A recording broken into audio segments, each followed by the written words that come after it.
Hello friends, welcome back to my channel. Friends, आज हम Netflix की एक मूवी को एक्सप्लेन करेंगे जिसका नाम सोसाइटी ऑफ स्नो है।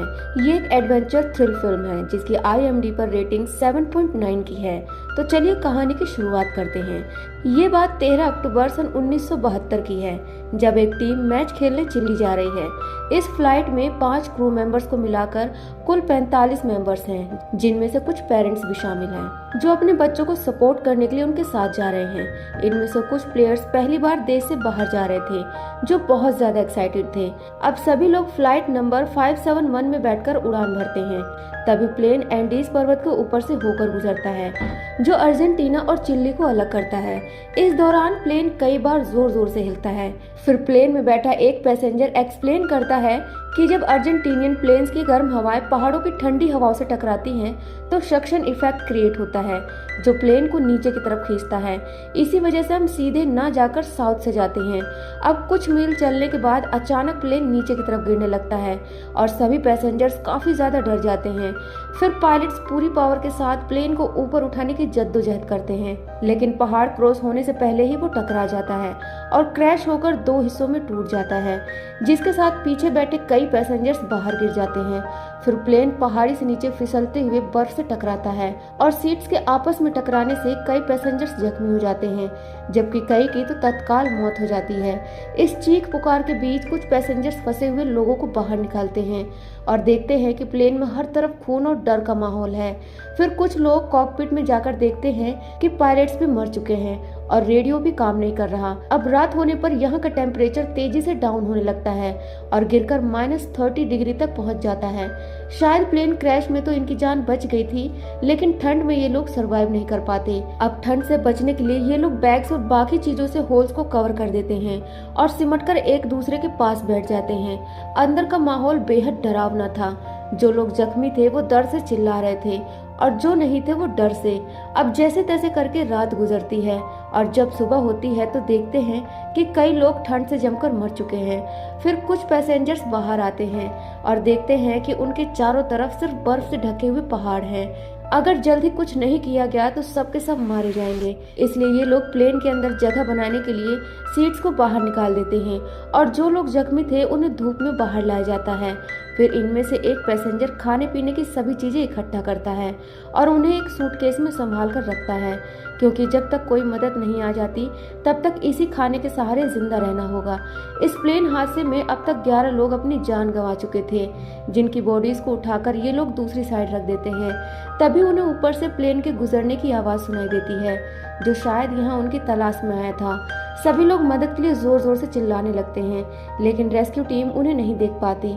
अब रात होते ही सभी लोग प्लेन के अंदर चले जाते हैं और होल्स को अच्छी तरह कवर कर देते हैं ताकि ठंड अंदर ना आ सके।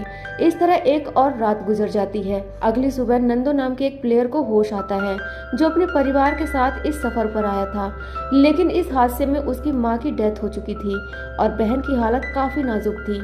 अब ये लोग बर्फ पिघलाकर पानी इकट्ठा करते हैं और घायल लोगों की मदद करते हैं। साथ ही इस जगह सूटकेस की हेल्प से एक बड़ा सा एक्स साइन बना देते हैं ताकि यहाँ से गुजरने वाले प्लेन्स उन्हें देख लें। तभी एक और प्लेन उनके ऊपर से गुजरता है। फिर सभी लोग मिरर से उनका ध्यान अपनी तरफ खींचने की कोशिश करते हैं। इन्हें लगता है कि प्लेन में बैठे लोगों ने इन्हें देख लिया है, इसीलिए सभी लोग खुशी से नाचने लगते हैं।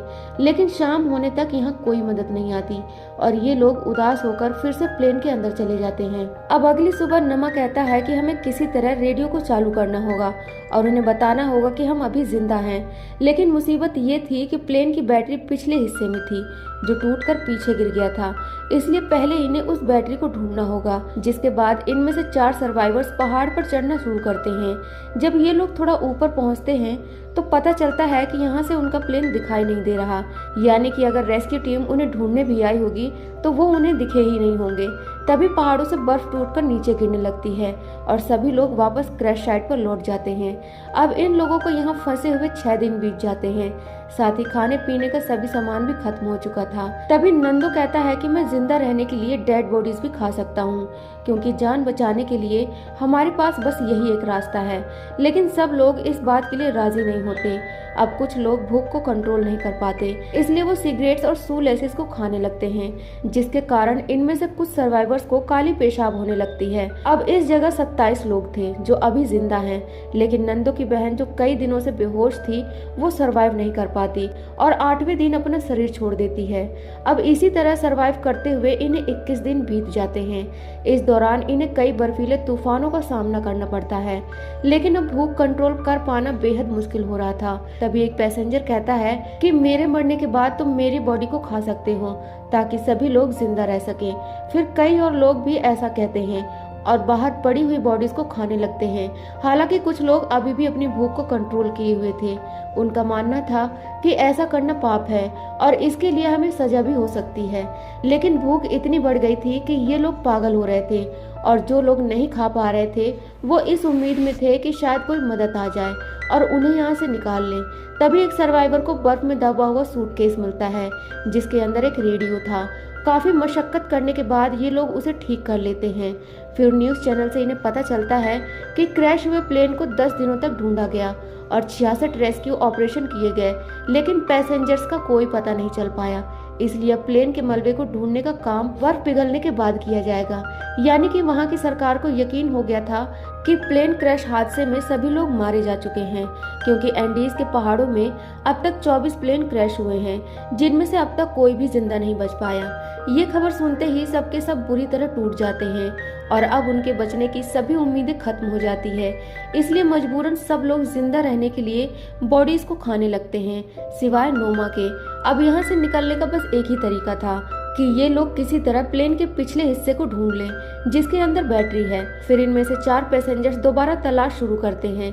तभी इन्हें 6 और लोगों की डेड बॉडीज मिलती है जो प्लेन क्रैश के समय नीचे गिर गए थे, लेकिन इनके पास ठंड से बचने का कोई रास्ता नहीं था और सबके सब जमकर मर चुके थे। अब ये लोग उन्हें इसी जगह दफना देते हैं और बैटरी की तलाश में आगे निकल जाते हैं। तभी अचानक मौसम बिगड़ जाता है और ये लोग उस बर्फीले तूफान में फंस जाते हैं। इनके पास ठंड से बचने के लिए कोई साधन नहीं था, इसलिए एक दूसरे से लिपटकर रात बिताते हैं। अब अगले दिन जब सुबह होती है तो ये लोग पूरी तरह बर्फ से दब चुके थे, लेकिन अच्छी बात ये थी कि तीनों अभी भी जिंदा थे। फिर ये लोग प्लेन के मलबे पर बैठकर स्लाइड करते हुए पहाड़ से नीचे आते हैं, जिसके बाद इन्हें प्लेन के अंदर ले जाया जाता है। लेकिन उस रात एक सर्वाइवर अपनी आंखों की रोशनी खो देता है। फिर नोमा नंदो को बताता है कि ऊपर बर्फ से ढके हुए पहाड़ हैं। नंदो कहता है कि उन्हीं पहाड़ों के पीछे चिल्ली है जहां हमें पहुंचना है, लेकिन तुम्हें जिंदा रहने के लिए पहले कुछ खाना होगा, वरना तुम चिली नहीं पहुंच पाओगे। अब 17वें दिन हम देखते हैं कि बाहर तेज बर्फीला तूफान चल रहा है, जिसकी वजह से सभी लोग 5 दिनों से प्लेन के अंदर फंसे हुए हैं। फिर टाइम पास करने के लिए यहाँ शेरो शायरी का माहौल बन जाता है और सभी लोग एक दूसरे को खूब एंटरटेन करते हैं। तभी अचानक एक एवलांच आकर प्लेन से टकराता है और खुशी के माहौल को मातम में बदलते देरी नहीं लगती। अब पूरा प्लेन बर्फ से भर चुका था और सभी लोग उसके नीचे दबे हुए थे। फिर किसी तरह कुछ लोग बाहर निकलते हैं और बाकी लोगों को भी निकालने की कोशिश करते हैं, लेकिन अभी भी कुछ लोग नीचे दबे हुए थे, जिनमें लिलियाना नाम की महिला बाहर आने से पहले ही दम तोड़ देती है। लेकिन मुसीबत अभी टली नहीं थी। तभी एक और एवलांच आ जाता है और ये लोग फिर से बर्फ में दब जाते हैं। फिर ये लोग प्लेन में एक होल करके ऑक्सीजन के लिए जगह बनाते हैं।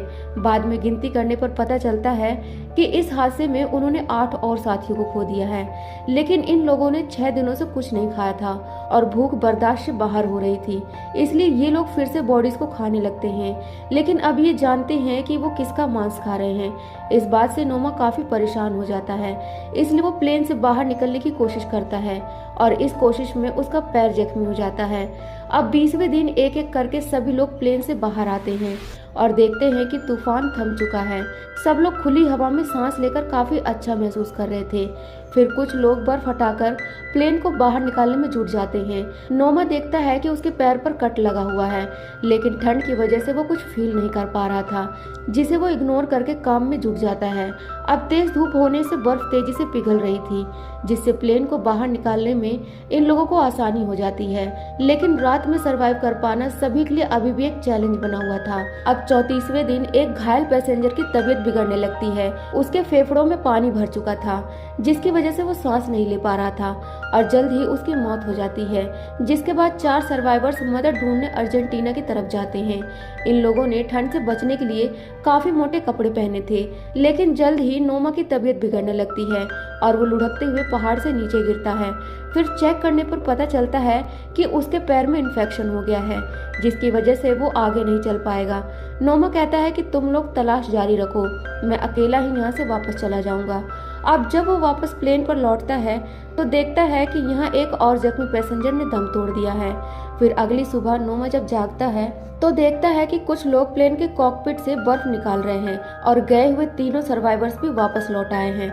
नंदो बताता है कि जब हम ईस्ट की तरफ गए तो वहाँ हमें प्लेन का पिछला हिस्सा मिला।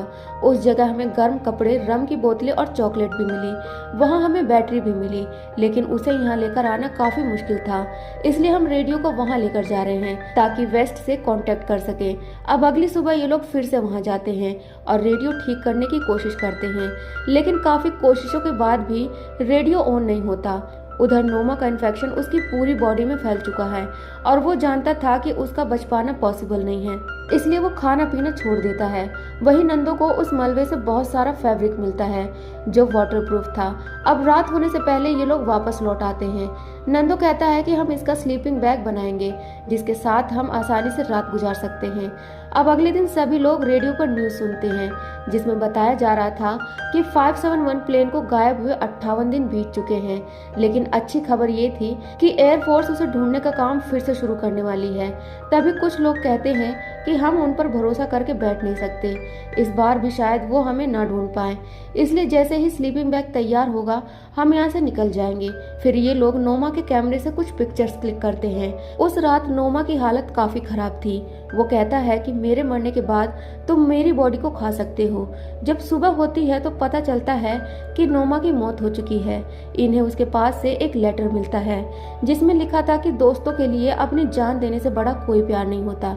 नोमा की यह आखिरी शब्द सबके अंदर एक नया जोश भर देते हैं। फिर अगले दिन नंदो, रॉबर्ट और तिंत यहाँ से बाहर निकलने का फैसला करते हैं। इस बार अच्छी बात ये थी कि इनके पास स्लीपिंग बैग्स और खाना था। ये लोग वेस्ट से पहाड़ चढ़ना शुरू करते हैं।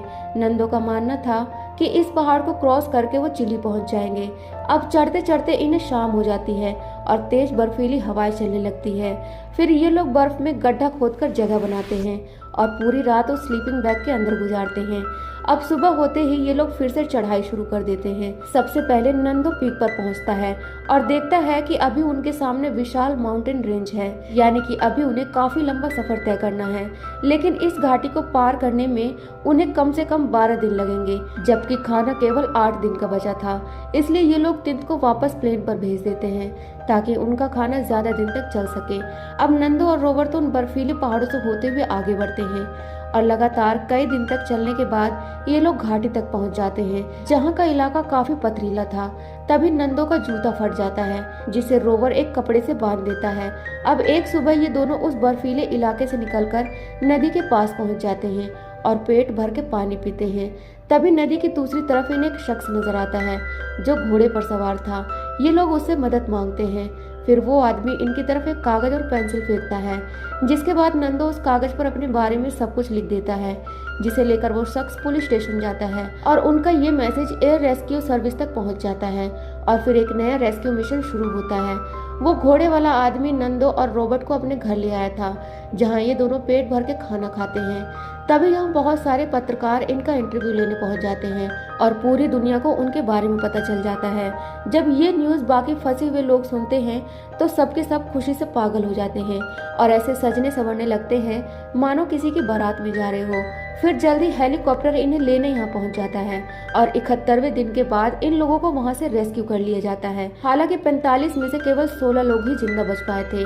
अब इन लोगों को वापस लाया जाता है तो सभी के परिवार वाले पहले से ही उनका इंतजार कर रहे थे, जो उन्हें जिंदा देखकर बहुत खुश थे। अब इन्हें हॉस्पिटल लाया जाता है, जहाँ बहुत सारी भीड़ इन्हें देखने के लिए इकट्ठा हुई थी। सभी लोग इनकी कहानी सुनने के लिए बेताब थे।